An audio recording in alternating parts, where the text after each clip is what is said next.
Hello, everybody. I hope everyone's well and you've had a good Escapeverse live so far. Now, before we get into our panel today and before we begin, I'd like to acknowledge that neurodiversity is a vast and complex spectrum encompassing a wide range of traits, experiences, and support needs. Our awesome panelists today that you can see on your screen come from different backgrounds, have taken different routes into the industry, work at different companies, and have a unique, divergent perspective and traits that shape their individual experiences.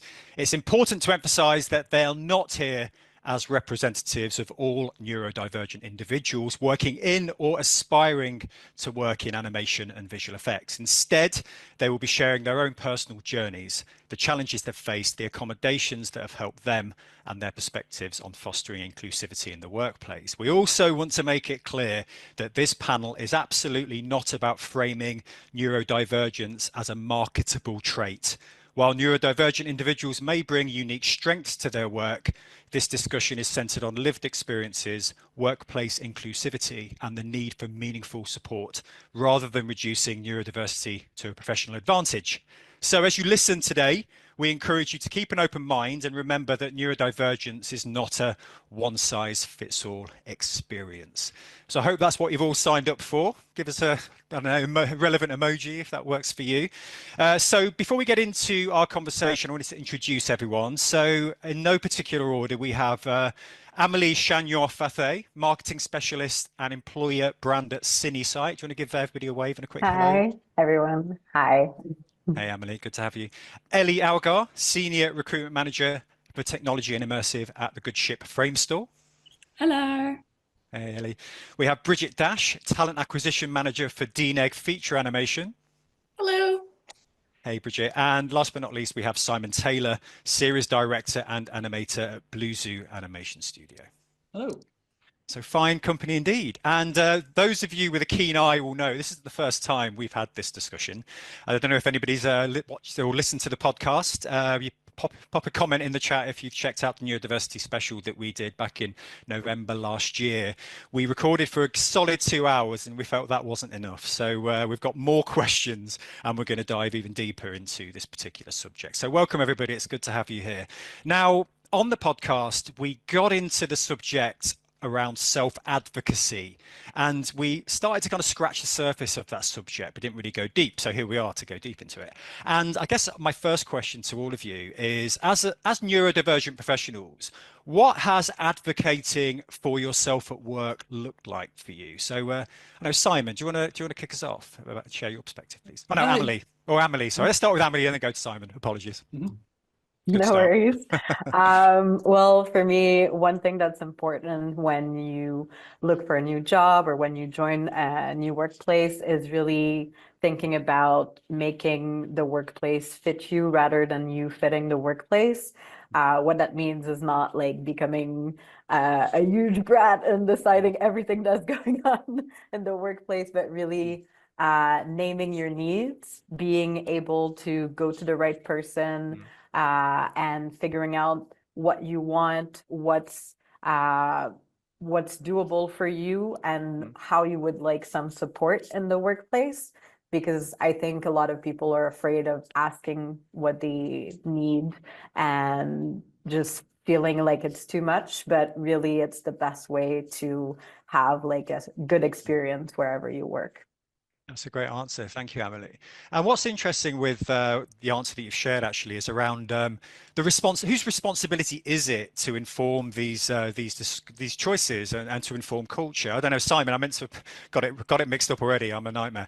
But I did it on the podcast as well, so we're in good company. But Simon, what's your take on that? You know, is it the responsibility of neurodivergent people to ask these questions, or is the onus more on the company, or is it a mixture of both? I think it's a mixture of both. And actually, just to come on the back of what Amélie said as well, but like my experience of sort of self-advocacy, because most of my time in the industry was before I actually knew I was autistic. In hindsight, there were some particularly positive moments where things that I thought was a weakness was actually I ended up having people tell me was a strength. So like one of the things that I used to get a bit paranoid about was that I would often need to take myself away to think about something and break it down and then come to someone with a solution. and then later heard that actually that was something that people saw as a strength. So there was a sort of indirect advocacy there before I actually knew I was autistic, if that kind of makes sense. But yeah, I think at the moment it feels like a lot of the advocacy is on the neurodivergent community.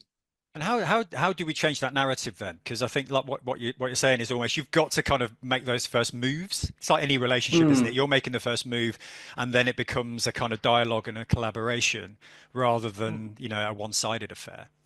Yeah, and there's, as we said, there's not a one size fits all. But there is definitely an ongoing discussion to be had, because there are also lots of common things, like the term executive functioning. There's a lot of crossover in different neurodiverse areas, and so there needs to be a lot of back and forth, and also there's some people don't necessarily know what they need. Which is one thing, and on conversely, a lot of businesses don't actually know how to help either. So there's a lot of nuance to unpick.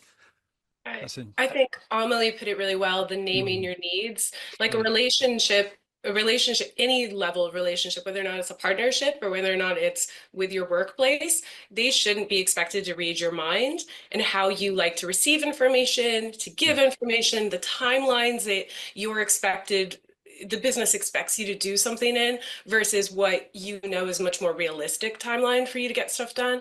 So I think just looking at how you work now, even as a student, and like how you like to receive information and give information is like a great first step to then building on that to name it, to give it to your manager. Yeah, and that's fair, isn't it? It's kind of like the art of listening, isn't it? It's kind of like coming together, almost kind of, you know, you're sharing what your needs are, boundaries. Like you say, every relationship needs boundaries, right? So, but understanding each other. So, you know, it's not, the onus isn't really on either party. It's to kind of connect on a kind of respectful level, I guess, is what I'm hearing. Yeah. Interesting. Thank you. Thank you. So I'm going to keep the questions coming. We can come back to this subject, but it's a really, really great start. We're here, obviously, as part of Escape Live to focus on VFX and animation and the industry itself. And the industry, as we know, is known for, and again, I'm not speaking for every studio and every walk of life here, but it is known, right or wrong, for its intense pace and long hours. You know, how have you personally navigated these challenges as someone who is neurodivergent? Perhaps, Bridget, did you want to kick us off with this question? Badly is the answer. Badly. Okay. Badly. Whether or not it's like I'm AUDHD, so I have autism traits and ADHD traits, and you know it's the classic forgetting to drink water, forgetting to feed myself for a really long time. When I'm more active, more productive is probably in the evening too. And that works out really well in my current job because I work so much with the Montreal studio that then I'm much more productive and on it when they're starting their day. But in other jobs where you were just very like 9 to 6, it was sometimes really hard and I would want to stay really, really late, especially if you get in that hyper focus mode. And then it's like 8 p.m. and your coworkers are concerned for you and you're like, no, this is the best thing ever, you know, for me. But yeah, but badly sometimes. And you gotta look out for yourself and recognize when it's just kind of you're doing it because it's crunch versus you're doing it all the time. That's interesting. Thank you. And actually, the time of day is quite interesting as well, from what you said, because there's typically a lot of people think that everybody's in flow in the morning because you've had your good night's sleep and boom, you're into it. But actually, not all of us have the luxury working in global roles like you, Bridget, and probably most people on this call actually. But is it a kind of a bit of an assumption that everybody's on it first thing in the morning and they naturally fatigue? Because what you said is quite an interesting take. Not a morning person. Excellent, fair dues. Ellie, what about you? Because you've come in via the kind of games industry route, haven't you? I mean, what's your take on that, and particularly the VFX and animation world? How have you navigated that with that background? Yeah, similarly to what Bridget was saying, badly also. When I first entered the games industry, I really struggled with like the culture shock of the fact that like indirect communication was a kind of given. People wouldn't necessarily say what they meant. There was lots of like, yeah, hidden requests in people saying kind of basic things. I think I really didn't understand a lot of the culture of like competition. So, you know, joining in an agency setting, there was this whole kind of narrative of like, you know, you're up against your colleagues, that none of that really computed for me. So yeah, I think similar to what Bridget was saying, like I had to really kind of navigate my own challenges and kind of set my boundaries and kind of figure out what my limit was, and hopefully, you know, try and avoid burning out and kind of struggling. But yeah, it's been really difficult. I think both industries expect a lot in terms of time and productivity and overtime and crunch and things like that, which I think if you're a neurodivergent individual, that doesn't work with that you operate. I guess I said in the intro that it isn't a one size fits all. And Simon, you spoke to the different traits when we talk about neurodiversity as well. I mean, building on that, thank you, Ellie, by the way, for sharing your insight. But Simon, what's your take on that, particularly in terms of, is it just down to the individual, or is it down to, you know, in some cases down to poor management? You know, are managers aware of the different responses to the pace of the industry and the pace of visual effects and animation? Yeah, it's interesting because most of my career has been in children's TV animation. Yes, I've done a little bit of VFX and a little bit of commercials, but that's mostly what has been. And I've had good and bad experiences in both. It hasn't necessarily been to do with the scale of the production or things like that. But so I've worked on something that was like something big that was actually dream, something small that was really badly organized or whatever. And so my experience most of the times where I've been at my most stressed has been down to sort of like bad communication or not very clear communication, particularly with things like feedback on your work and like for example, like not establishing where you're allowed to have artistic freedom and where you need to hit certain bits. Some directors are really good at this, where it's like this shot needs to hit this point, this point, this point. The rest of it is yours, as long as it does that. But to answer the question of like how have I navigated it, I think in hindsight, what I've tried to do is do my best at controlling what I can control. So being when I'm in an animator role, having a workflow that's very efficient and allows changes to be implemented quickly, you know, so that, you know, when something does happen completely out of the blue, it's not as big a problem as it might otherwise be. Yeah. So you've got your systems and your processes, and you're able to kind of respond accordingly, despite the management or levels of quality communication, because you know, like you say, there's degrees. Absolutely. Interesting. Thank you for getting into that, folks. I want to kind of stay in this kind of area of self-advocacy, because it is quite a big subject, and this is the killer question here, because it came up a lot on the podcast, you know, and we did the neurodiversity special together last year, and we talked a lot about around this subject, is that a lot of people who, you know, identify as neurodivergent may find themselves asking, is this industry really for me? You know, Ellie, you mentioned burnout earlier. We've talked about crunch times. That last question was all around the pace of the industry. I mean, have you ever had a similar moment of doubt, or an exact moment of doubt? And what's kept you in the industry to date, really? I don't know whether you want to stay with Simon on this from the animation perspective, and then we can get into the VFX side. Whether I had a moment of doubt that whether you've thought, you know what, I'm out. I mean, you've talked about your various experiences, but perhaps you can because I think particularly when you're starting out, it's maybe not obvious how broad the industry is. And when we talk about the VFX industry, but it encompasses so much. And I think I had a particularly big moment of doubt probably about 2 years in, where I worked on a really big production, and where I really did feel like, oh, maybe this isn't like the career path that, you know, this is the career path I had in my head, but maybe this isn't right. And actually, I ended up going into children's animation, which I absolutely loved. So one of those things, I think, in hindsight again, is maybe if you've got a particularly clear, like rigid idea of what you want your career path to be open to potentially changing that, potentially just making the most of the opportunities that come your way, even if they're not necessarily on your original path, because they might lead to something completely new that you didn't realize that you could be good at. Yeah, so it's being staying true to your values, understanding the industry a bit more as well, because every studio is different, and every discipline within those studios is different. From like a studio like Bluesy, for example, all the way through to a beast like DNEG Animation, right, Bridget? I mean, what keeps you working at the good ship DNEG Anim? What's your take on my question? I was literally going to say the money, and then I was like, that's not true. It is the people. I love paying my rent. No, it's definitely the people who work at DNEG Animation. It's really a really lovely place, and it's a really lovely atmosphere. And I do think about leaving the industry, because the industry is rocky and sometimes it's really rough. But then I can't think of somewhere else I'd really want to work more than this and on these particular shows.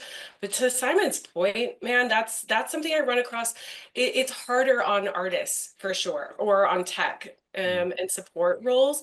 And it's a good thing to keep in mind, because Simon, the show he worked on, he told us before, and it's kind of industry famous for being this crazy show that kind of like not ruined people emotionally or mentally, but it was just really tough.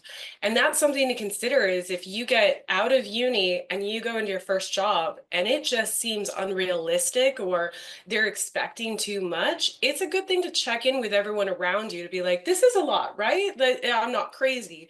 And then to figure out whether or not that pace and that kind of show or that kind of project is really for you. And maybe the industry and what you do in your department is really great, but maybe you should do it in games. Maybe you should do it for Commercials House. Maybe you should do it for a smaller studio or kids television, because then that's going to be your speed. So try it out. Just keep going. And don't give up on, if you really, really like the work, don't give up on the industry. Just figure out where your niche is. Yeah, and I guess the people are the one constant, right? So Simon mentioned earlier, different roles, communication levels, management, but ultimately the people, the crew you're with, whether it's big show or super small show or project or commercial, right? That's the one constant that kind of keeps you going and keeping you in the industry, I guess, right? It attracts lovely creative people who didn't really want to grow up, who just want to make the coolest projects. And so you can't go wrong when it comes to the people. Thank you, Bridget. Emily, you touched on management earlier and talked about making sure that you fit the workplace, not or the culture fits you rather than kind of the way around. We've touched on management and supervisors. How important is it to choose perhaps the right manager over a studio? Is there a kind of balance there between manager or do I just go for the big award-winning facility? What's your take on that? I mean, you can. Like my first job in the industry was at DNEG, so obviously I've worked at big studios as well, and I still work at a big studio at Cinesite. Right. But I've had the privilege in marketing to work in different industries and with a lot of different managers.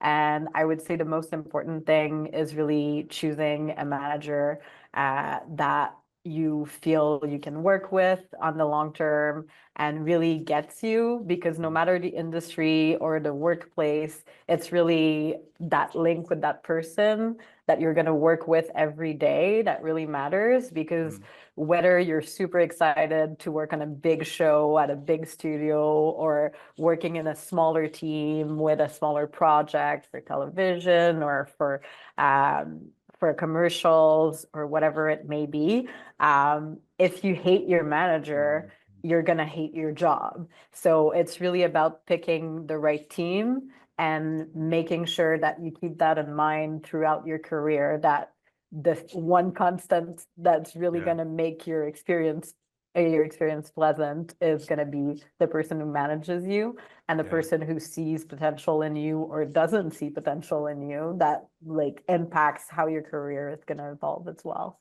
Such an interesting take, isn't it? Sorry, Bridget, were you going to speak to that? Oh, I was just gonna say, yeah, that's completely like if you're an artist, definitely choose a company that has artist managers or department managers as a role, so that it's not just you and the soup or you and the lead.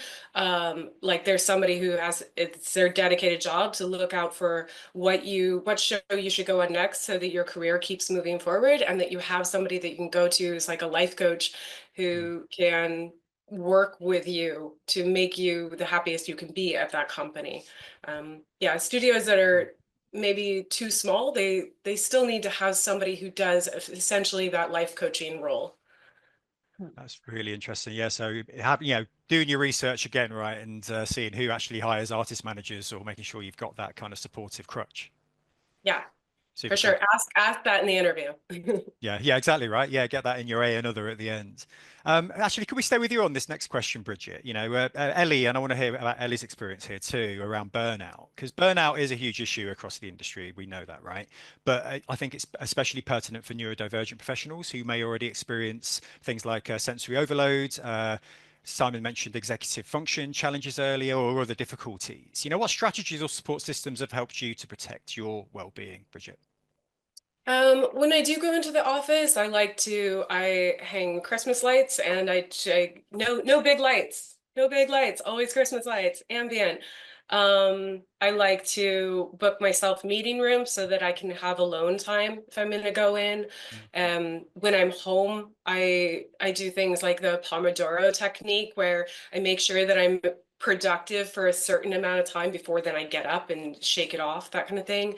But when it comes to just dealing with people, it's just about communication and pushing back, and don't be, whether it's your first role or whether or not it's later in your career, don't always be like, I can get that to you by today. Like maybe just be like, okay, great, I'll look into that and I'll give you an update as soon as I can. So don't like maybe oversell yourself constantly.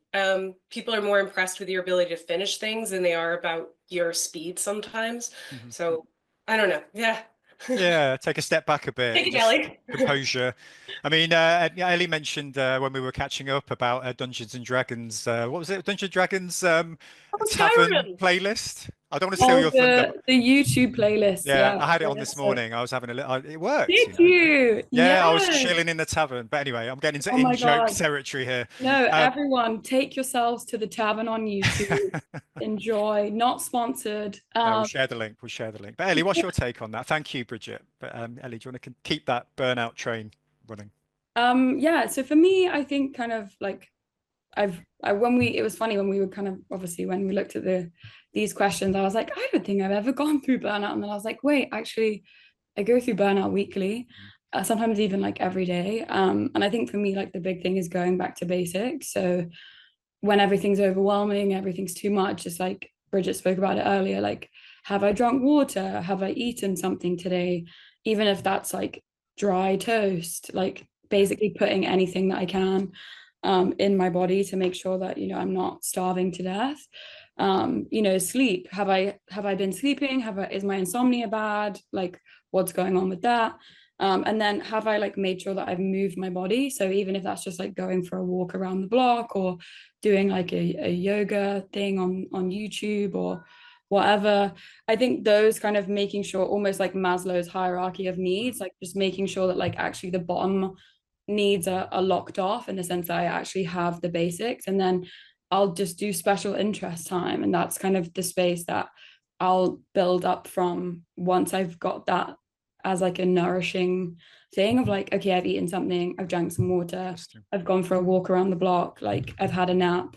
Now I can, special interest on the PlayStation for as long as I want. And I think, yeah, it's really just about like making sure that you're resourced as a person before you're like, I have to be productive at work, I have to do this, I have to do that. It's like, actually, if your basic human needs aren't met, and you haven't like, I don't know, spoken to a friend online, or text like someone that you care about and ask for help in that sense as well, like that's something that's also really important, is like having, whatever your support system looks like, having some kind of like SOS system with those people, that's like almost kind of like putting up the bat signal to be like, not good. Things are not good. Like, and people in my life know that if I'm not responding to WhatsApps or whatever, that, you know, I can send an emoji and it's usually like, I don't know, the Z's emoji, which is like, I'm offline right now. Like, I can't deal with this. I don't want to be messaged.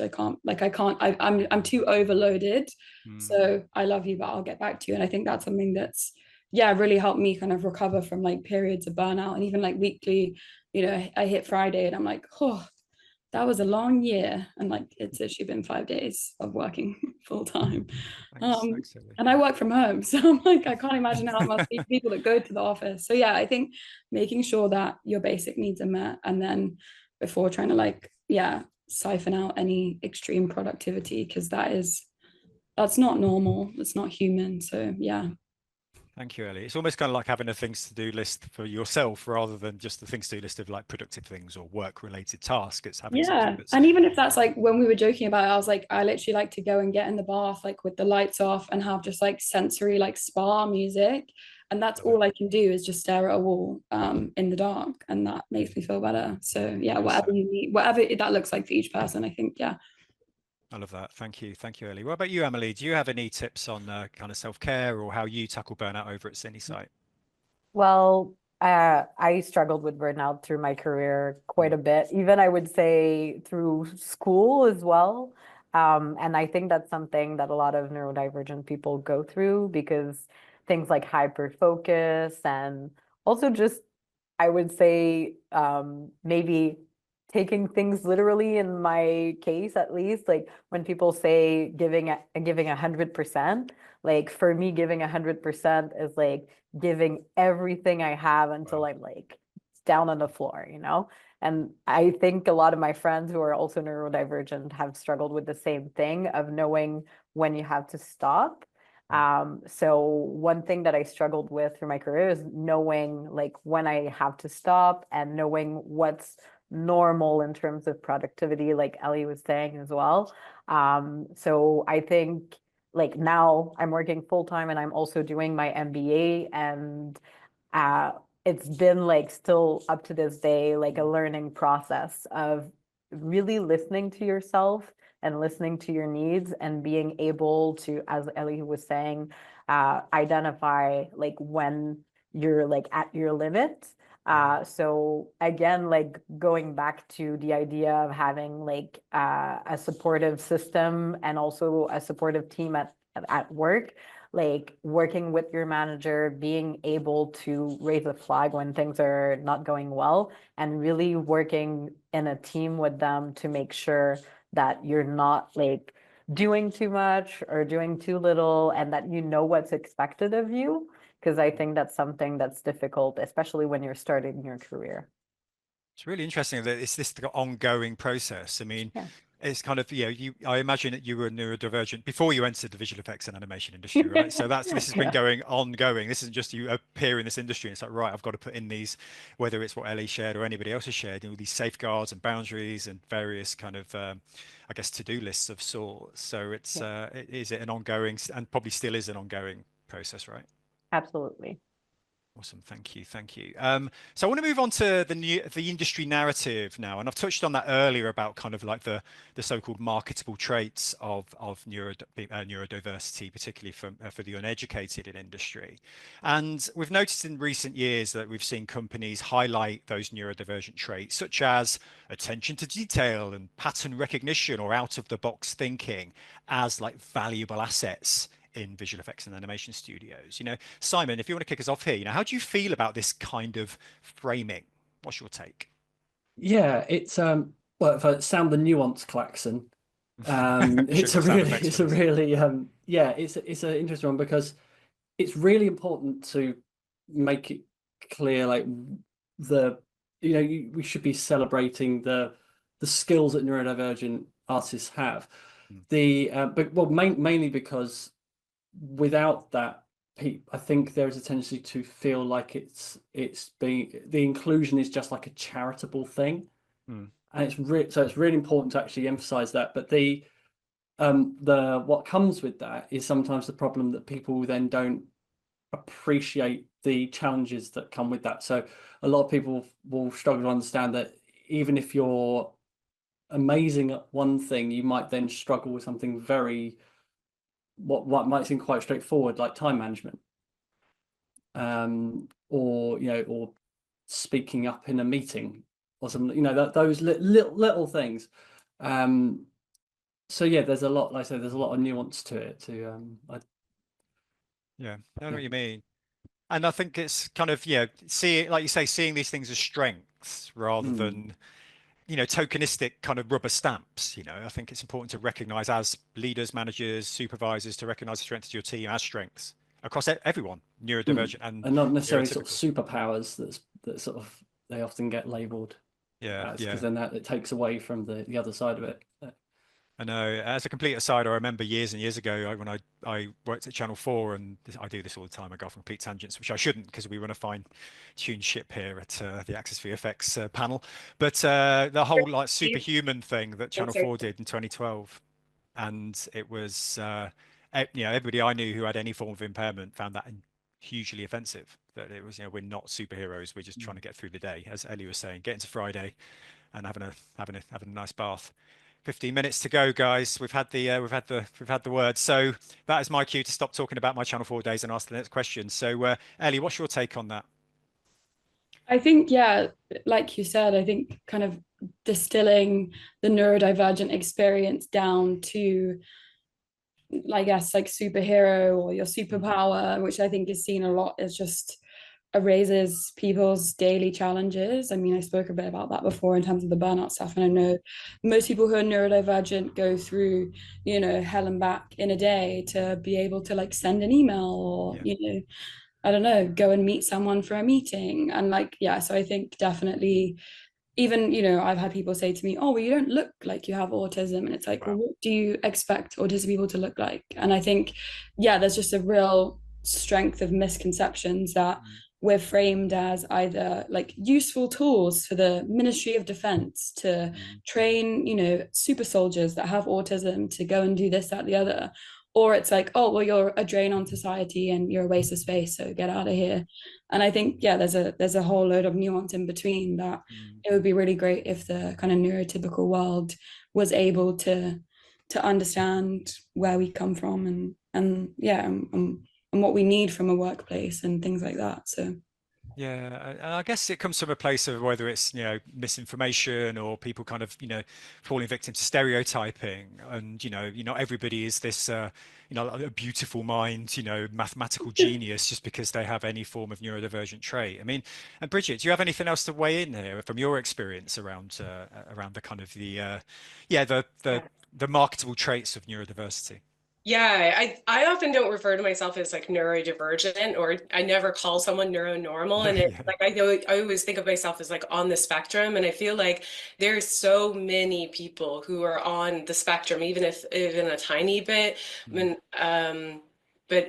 But this industry in particular, I don't think would do as well without people on the spectrum, because you have a tendency to look at things from a slightly different perspective, and that's where like a lot of creative and new ideas come from.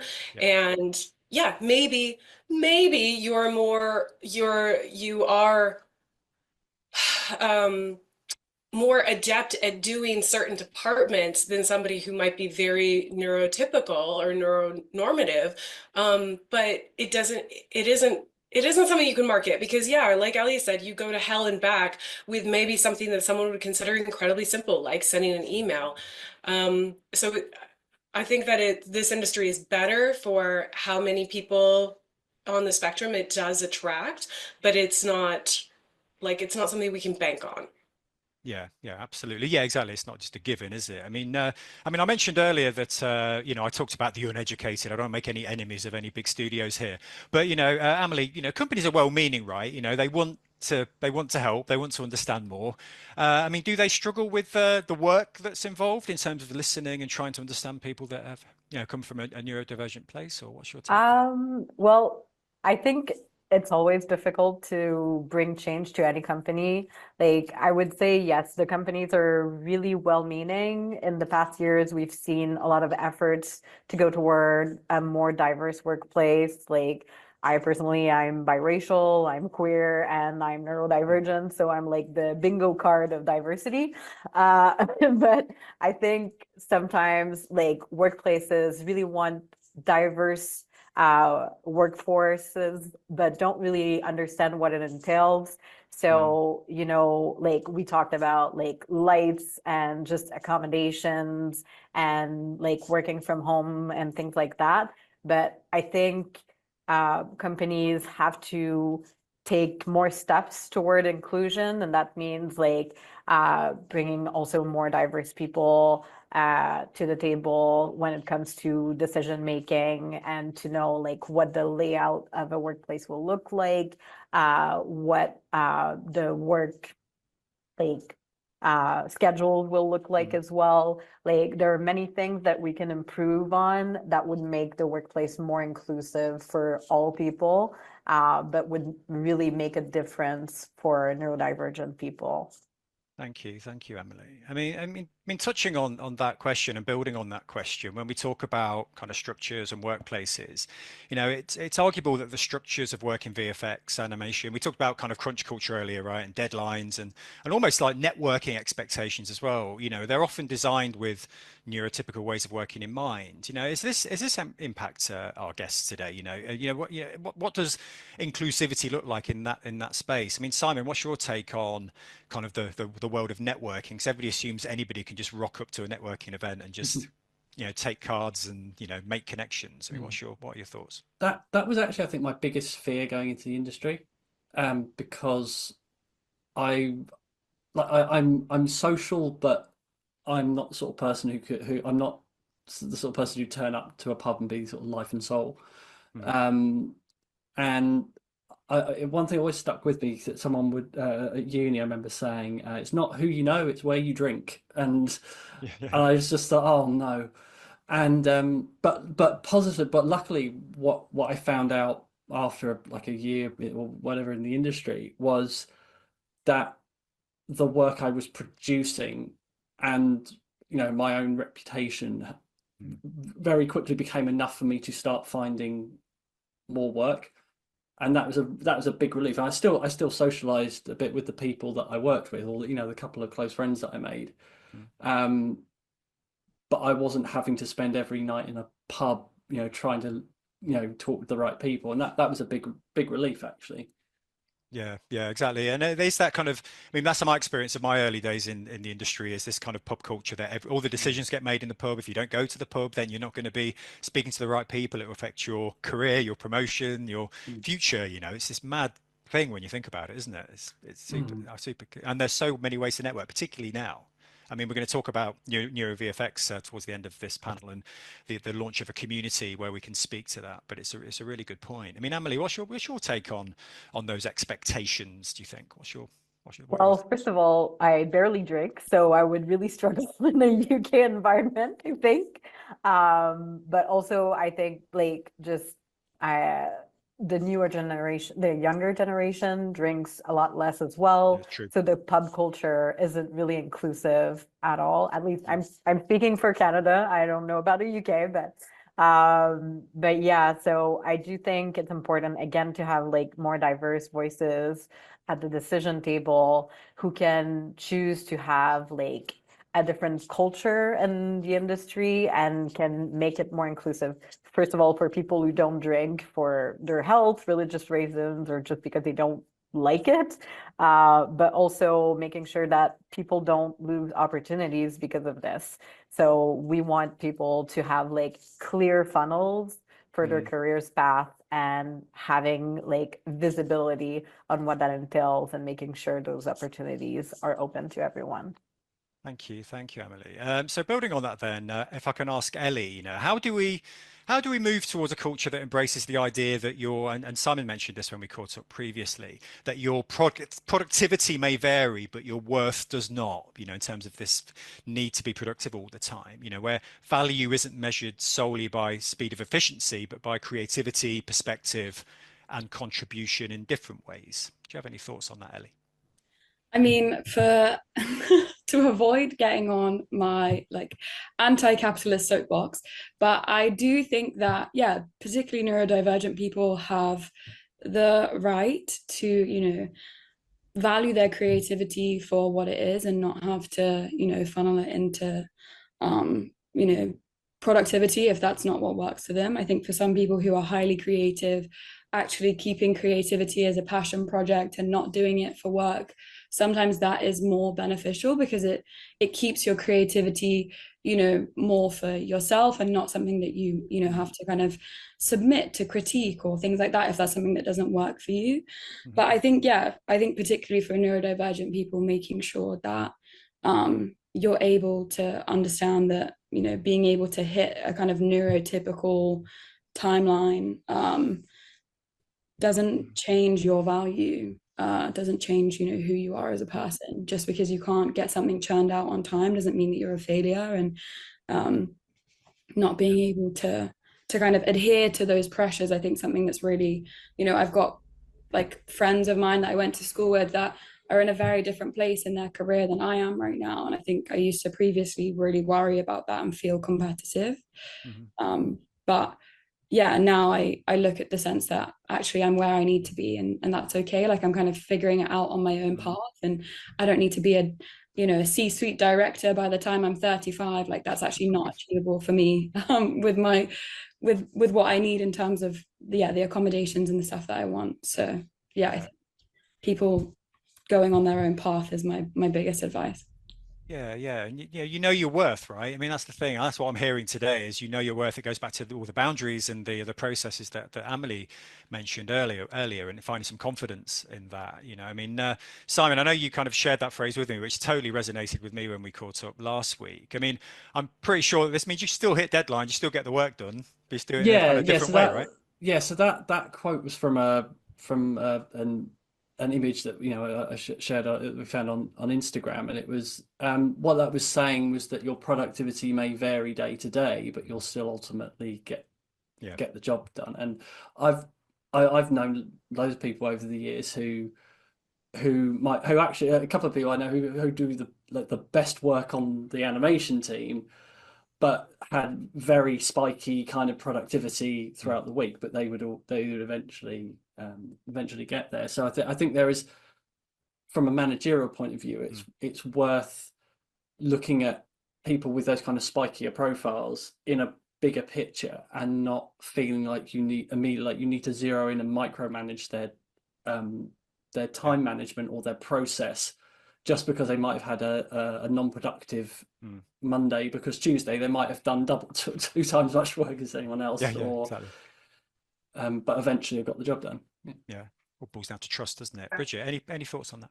Yeah, I was gonna say on that same thing, it's like I've known plenty of people who are like they're a super fast animator, and so they get everything blocked, and so they can get notes on it right away, and then they can spend a lot more time polishing because maybe they know that polish isn't their thing, and so they do it all really fast. And then there's the one who take it really slow and they just like really study, but the final result from both people it's just phenomenal. I think the industry, while it does always feel like you're in a race to get done, you need to mentally disconnect from that feeling because it's sort of there, but it's sort of not. Everyone should have it scheduled out so that you can, and everyone should have scheduled you out to be like, you are a mid, this is what's expected of you, not more than you can handle. And there's no shame ever in saying, hey, I'm actually struggling a little bit with this. Can I have some more time? Or can I have some more help or some guidance or pointers? You shouldn't have to feel like there's a big race, you're going to get swept up in it, and you're going to get left behind, and you're going to be blacklisted. That's that. Everything is a well-oiled machine, and it should be something you always feel comfortable to say, hey, I need some help, but you know, to get there in the end. But ultimately, it's much more about quality than it is about getting it really fast, because that's what you win Oscars for, you know, if everything stunning. Thank you, Bridget. So before we go over to the Q&A, I just want to talk quickly about the launch of NeuroVFX. I touched on this earlier.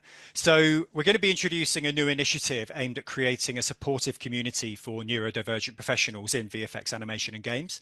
Access VFX, as a lot of you probably know, is developing this initiative to provide a space where neurodivergent individuals can connect, share experiences, and access meaningful support, much like we did for people of color with XVFX in 2020 and for the LGBTQ plus community with QVFX in 2019. This idea actually came from the podcast that we all did back end of last year. So to ensure we're building something truly valuable, we recently conducted a survey, and we're going to share the link with all of you on this call as well at the end. We originally did it to member studios, and I want to share some of the key insights from those responses before we go to the Q&A. First is around roles. The majority of respondents work in artistic roles, 40%, followed by production, which was 25%, and support roles, which made up 10. In terms of identity, 25% identified as autistic, 20% as having ADHD, and 10% as dyslexic. In terms of workplace challenges, 75% reported sensory overload, miscommunication, and lack of understanding as major hurdles. And support needs, 75% wanted educational workshops, 60% would like advocacy for better workplace conditions, and their preferred engagement, particularly from this survey, was a 40% would be virtual workshops, 20% were in favor of an online forum like a Discord channel or a Slack channel, and 25% would attend quarterly in-person social events. And 65% of people cited social anxiety or discomfort as obstacles to engage in a neurodivergent community. So before we go to the Q&A, I know I'm a little bit late by a minute. I just wanted to ask our group, perhaps Simon, if you could just speak to why do you think launching such a community is necessary at this point in time? I think it's necessary because it's something it needs discussion on both sides. So the community is needed so that people can find help and support as fast as possible for the problems they are currently facing now. Mm-hmm. Because and the other side we need is industry kind of industry culture shift, and that's going to take a lot longer. So having this community is going to be absolutely fantastic, because suddenly everyone, hopefully people are going to feel like we're all together. Oh, I'm not the only one, and there'll be a lot of mutual understanding and common situations, and people can share advice.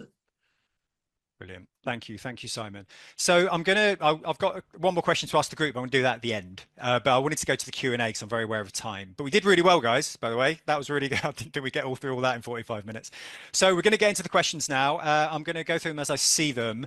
I've got Abiola Williams, who says, great session and quick question. How will neurodiverse ideas shape future game design? I believe mixing unique minds with modern tech could be the secret for immersive games. So anybody got any thoughts on that? Ellie, I know you've got a games background. Does that chime with you? I think the future of immersive experiences, location-based entertainment, I think it's going to be really interesting. I think particularly for people who are synesthetic or have, sensory input, good one way or bad the other, or, enjoy sensory things or don't enjoy sensory things. Yeah, I think it's going to be super interesting, and I'm sure they're going to need lots of neurodivergent people to give ideas and be involved in that, for sure. Thank you, Ellie. So we've got a question from anonymous attendee. We've got a few of those. And this is, neurodiversity can come with later development. I have to keep in mind that I'm competing with younger people and graduates, some of whom may be classed as neurotypical for entry-level positions. As someone who is neurodiverse and reaching the age of 30, what further steps can the industry take to ensure hiring practices are more inclusive and equitable for neurodivergent individuals of all ages? So I've got some recruiters on the call. Bridget, did you want to take this one? I know, I was like, you're in luck. At least to the right place. 2 of the recruiters in some of the larger studios are neurodivergent. I don't, honestly, from a professional standpoint, it doesn't, I don't register neuronormal versus neurotypical. Sorry, you know what I mean? I don't register where someone sits on the spectrum in an interview usually. And 99% of the time you're getting the job because of the work that you show in a reel. And that's that's the job. We want to know whether or not you can do the job and how well you can do the job and how you problem solved. Like those are they're very light questions at DNEG anyway in an interview. It's more of like, well, how did you find it? And did you run into any problems? Like it's mostly about your reel. So if you have problems talking about your work or talking about yourself, that's something you just need to figure out ways to practice that little dance, you know, to get over that hurdle of the interview. But typically it never comes up where I'm like, oh, for some reason I'm not going to give you a job. I have no idea why that would ever happen. Thank you. Thank What you, about you, Ellie? I just wanted to jump on the back of that and say that at Frame Store, typically anyone that interviews with me, when I send you a little email to like book in your appointment, there's a question in there that says, do you have any accommodations, anything that you need? And that's specifically because, you know, myself as a neurodivergent person, I have things that I need. So, you know, and people sometimes say, oh, I prefer to interview camera off, or I prefer to, you know, I prefer to do this, that, the other. I've had an interview where someone typed. So yeah, I think there's like different ways in which you can advocate for yourself. But I think that's why, you know, having a community where you can ask those questions and having, you know, people around you to kind of give you those answers is really important, because some people don't know that you can do that. So yeah, definitely, if someone doesn't ask you for your accommodations, you can be forceful and say, I need to have camera off because it feels weird, or whatever. They might not agree to that. Some people don't, but you can always, you know, there's no harm in asking. Thank you, Ellie. So a lot of these questions, I'm going through them now, a lot of more recruitment focus, which you would expect from an Escape Studios event. So I'm going to ask the next question. I'm not going to go in order necessarily. I'm just going to I'm going to pick the ones that interest us mainly. Now, this one's quite interesting. It's another anonymous one, and it's how important are in-person interviews when applying for a job in the industry? I'm not a neurodivergent individual, but I do struggle with eye contact in conversations, especially interviews, and wonder whether this will affect my job opportunities in the future. So anybody want to take that one? Hopefully they interview with me, because I don't make eye contact very often either.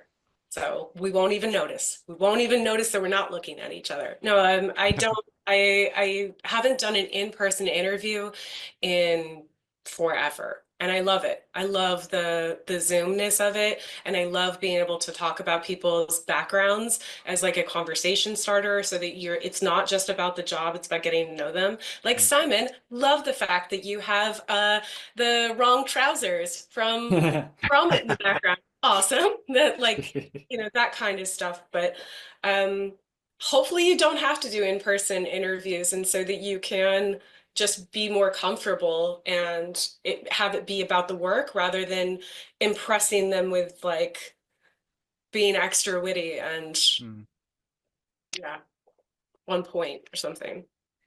Thank you, Bridget. So I'm purposely not going to ask one of the recruitment questions, just so we can hear from Amelie and Simon. So nothing against Ellie and Bridget's answers, by the way, they're brilliant. But what advice would you give to managers and team leaders about delivering performance feedback, both positive and negative or constructive, to neurodivergent colleagues? So as two senior people in your relative departments, Amelie, Simon, who wants to take that one around performance feedback? How should it be delivered? Any thoughts? I can start. Please do. I think one thing that's important is giving feedback more regularly, because, you know, the yearly review, that's not enough for someone to meaningfully like change their practices or really adapt to the workplace. I think one of the things that people in the survey have mentioned as well is the problem with communications. So I think managers have to be really aware of that and really clarify with employees what their expectations are, and if they're really well understood. That makes a ton of difference for anyone who's neurodivergent, I believe. Thank you, Emily. So I've waded through some of the anonymous ones, so we're going to credit some people now. So we've got a question from Katie Halloran. Hello, Katie. Have you ever experienced challenges or difficulty when disclosing your neurodiversity to colleagues or managers? If so, how did you navigate that? Simon, did you want to take this one, as we've not heard from you yet in the Q&A? Sorry, could you repeat the question? Yeah, of course. Disclosing. Disclosing. Yeah. Have you ever experienced challenges or difficulty when disclosing your neurodiversity to colleagues and managers? How did you do it? I try to remember how I actually did. Yeah, because I haven't had any real negatives. It's more, if anything, it's just been like silly little social awkwardness moments. um, so but I think, to be honest, I'm probably not the best frame of reference because I've worked because I'd worked so long before that was part of sort of who I was openly. I think everyone just, but like people who knew me just knew me. Like they didn't take that really into account. So I don't know if anyone else wants to weigh in on that one, but I personally haven't found it to be a problem. Okay. Any other thoughts from anyone else? Thank you, I have definitely had a varied reaction as such. But I think, I don't know if that's just to do with like intolerance or the fact that people don't know people that are neurodivergent, or they have very kind of rigid views around levels of functioning and what the expectations are around, you know, people being high functioning or low, you know, high support needs or low support needs. And so, yeah, I think definitely when I was younger, it was something that I was really ashamed of. And I know we kind of went into this more in the podcast. It was something that I really kind of thought was something was wrong with me. And I think attitudes and things have changed a lot in the last, you know, well, since it's been like 10 years or so, but particularly in the last 5 years, things have got a lot better, I think, particularly. But yeah, definitely it was a setback at times, and I really struggled to, I internalized and really struggled to understand why people had such negative views of autistic people or had such a kind of narrow expectation of me because of it. But I've kept going and I refuse to not disclose, and I refuse to kind of sit by and let people have kind of jaded or outdated opinions. I think it's just important to have those resources, like I mentioned earlier, and people that are a safe space for you that, you know, you can go and cry to, or say, this person reacted really weirdly. And particularly like having a manager or someone at work who's like a work bestie, that's like a safe space that you can be like, oh, so-and-so said this and it was really ableist and weird. And then, you know, you can obviously either discuss that or educate that person yourself, or you know, work with your HR team. Like there's lots of different options. So don't let it set you back though. Still advocate for yourself and disclose, because we're trying to get a movement going. Exactly. Thank you, Ellie. So where we've got 5 minutes-ish left, we've got a question here from Kathleen Sveinborgsen. I think I'll pronounce that probably badly, but give it a go. Do you have any advice for a neurodivergent person who is just at the start of the journey into this industry to keep in mind early on to be better prepared in the future? For context, I'm doing self-study for concept art, but the advice can be more general. So it's really advice for somebody just starting out in their career. Very broad question, but does anybody want to have a stab at that? I would say make the most of any opportunity that you can find that gets you in the industry, because any experience is good experience, essentially. So for example, like in my situation, my first TV show that I animated on, it was 4 of us sitting around a table doing a little animated kids show, and even though it was cranking out animation really, really quickly, what that taught me about efficiency and the amount of the sheer volume of stuff you were doing was such good practice. And then that paid off for doing higher end stuff as well, because you sort of learn how to be efficient. What was it? So there's that'd be my main one to. Thank you. I would say just like form community, stay friends with everyone that you went to uni with, join NeuroVFX. Yes, link in the chat, everyone. Quick plug, and use LinkedIn to the best of your ability. Constantly post on there, just like get feedback from people, find people that you are doing what you want to do and ask them for feedback or ask them for their story. Most people like talking about themselves. Fun fact. So yeah, ask them about their journey, and then maybe they can become a mentor for you. But yeah, every experience is good. Like doing running. I know so many people that started off as runners and now they're heading up companies. Amazing. Thank you, Bridget. Can I ask one final question, a really quick one, Escape Studios folks, and it's one of our own questions that we've pulled out. So if there's a way we can answer everybody else's questions offline, I'll speak to the Escape Studios folk separately, because there are loads. But my final question is, if NeuroVFX succeeds in its mission, what impact do you hope to see in the next few years? So a nice quick fire answer. What would you like to see? What do you think community can do off the back of what we mentioned earlier? That's where I go for kind of wise words to finish with.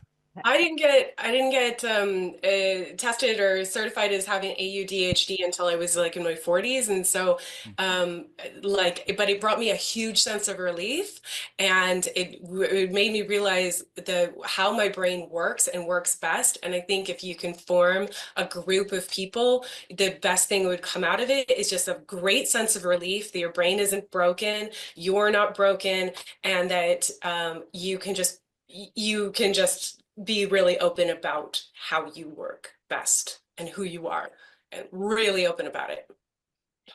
Thank you, Bridget. A little bit like Bridget said, like I was diagnosed also later in life. And I think finding mentors who have gone through the experience you're going through and really understand what it's like to go through this industry with like autism, ADHD, whichever condition or you identify with, sorry, French brain. I think that's really impactful and helps your career development go along faster as well. So community and mentorship. Beautifully put. Thank you. And by Simon and Ellie nodding, I think they're just saying what they said, unless you have anything else to add, folks. I would just like to add about like courage. I would love to see through the success of NeuroVFX, like more people advocate for themselves and people feel solidarity to ask for what they need and kind of feel emboldened by being kind of shoulder to shoulder with other people that are asking for what they need. So yeah, that's what I would hope to see more of Courage. in the next few years. Thank you, Ellie. Simon, anything to add? I'd be remiss not to ask you. Oh, I feel bad. No, I just say everyone else has put everything so well. I'm Beautiful. not quite sure what to add. Perfect. But no, I will second everybody else. Absolutely. Amazing. Well, before I say a big thank you, just please check the chat. I've popped 3 links in. One is the survey. We're still trying to find out more info about what people would like to see from the community. There's the podcast episode. If you want to listen to this group talking some more, if you haven't checked it out already, that's in there too. And I've also added the Access VFX mentoring program link if you don't have yourself a mentor, to Amelie's point. But a huge thank you, Ellie, Amelie, Simon and Bridget. You were brilliant. I love that. We need to do a 3rd one now and complete the trilogy. It's been brilliant. But thank you, Escapeverse Live. Thank you for everybody. Thank you for all your questions. Sorry we couldn't answer them all. Thank you, Simon, for NeuroVFX. Thank you. Yay! Well done, everyone.